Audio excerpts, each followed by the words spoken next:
Well, with 2 children in school, I know I'm not alone in saying I dread the nightly homework routine. Oh, man. And someday you'll be there too. Oh, thank you. Sometimes the kids just don't understand the work, which pretty much leaves everyone pretty frustrated. I can't even imagine. This is why we're sitting down at the family table to find out how to keep the kids on track over summer break, keep their memories sharp, and ready for the new school year in the fall. TCL producer Kelly Hansen takes us to LearningRx in Maple Grove.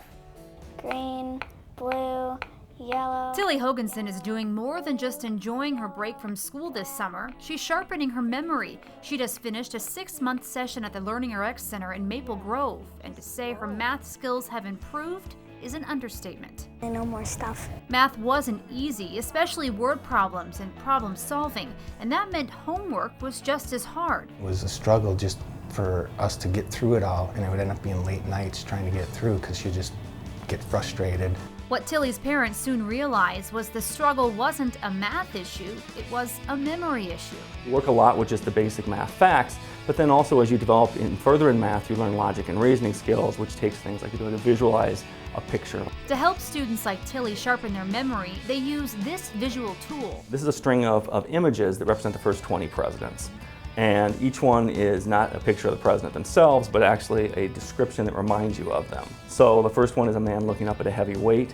He's watching a ton, which reminds a person of Washington. And memorizing the 44 presidents is what really did the trick for Tillie. Every year, LearningRx across the country has a contest for students reciting the presidents and doing something unique as they're doing it. My name is Tillie Hoganson. I'm 9 years old. Tillie entered this video in the national contest, and her dad challenged her to not only recite all the presidents, but add a bit more to the mix. Washington, Adams, Jefferson, Madison, McCall, Adams, Jackson. One of the skills that we like students to do is to learn how to turn out distractions. So being able to not just say the presidents, but also do it in the midst of trying to hula hoop or shoot baskets or anything like that is really demonstrating how the brain can multitask. So these same techniques that help remember the presidents help her learn images and numbers. Tillie divided her attention and won the national contest, so we had to see it for ourselves. She kind of got comfortable with how this whole process is going to work, and she just kept getting better with things, whatever would come her way at these sessions.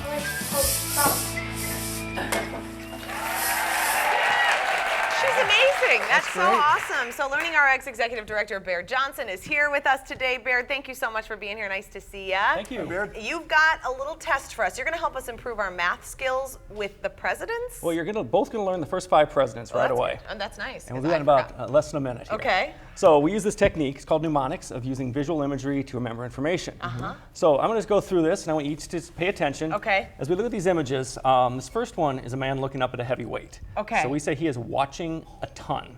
Watching a ton. And the woman standing next to him is strong enough to hold that heavy weight because she's powered by atoms. atom. She got it, yep. Yeah. And she's looking at this guy next to her, who's her son, but he's wearing a white hat and cooking. So what do you call someone who wears a white hat? A chef. Yes, he's a chef, her son, or Jefferson. Oh. You getting it? Okay. Yes. And what's he cooking here on the grill? What's this big round thing? That's the sun. Yeah, and is it a happy son?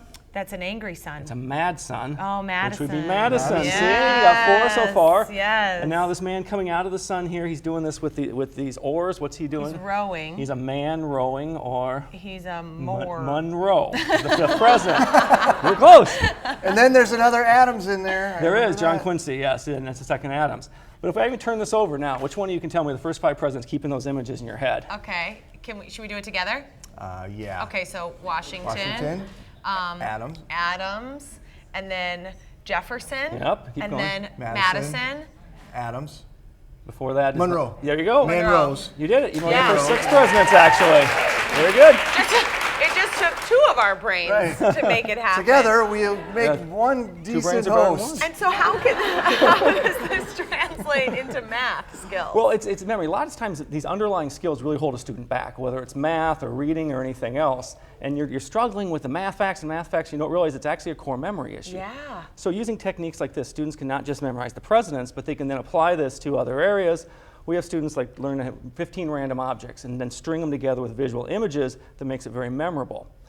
For math a lot, we have numbers. We'll represent a bowling ball as a 0, or a rocket ship as a 1, or 2 running legs as a 2, and help them start putting things together using these techniques. So it's just reinforcing it with something else that they know. It Sticks is. in their memory. It is, and creating repetition and awareness so they can apply it to other areas. And so if you did something like this with your child all summer, do you think this would help keep their memory sharper and ready to go for the school year? It's going to help. Yeah. When we work with a student, it's intense, it's hour-long sessions, but anything like this is going to help you. If you're going to the store, try and get your child to remember 5 different things and create images, and then try and find them in the store an hour later. That's a You're really saying good ideal time though, maybe 3 to 6 months to try and kind of get them. Well, with our programs, typically people are enrolling for that amount of time. We do find that's how long it takes to make a permanent change in your memory. Yeah. So lots of people enroll over the summer so they can get a head start in the following school year. Baird, really Awesome. interesting. Thanks, Thank Baird. you so You bet. much. We really appreciate Thank it. you. You should call the number on your screen and mention Twin Cities Live. You'll get half off the initial assessment. And to find a center near you, we've posted more information at twincitieslive.com. Thank you so much to LearningRx for sponsoring Twin Cities Live. And now we know.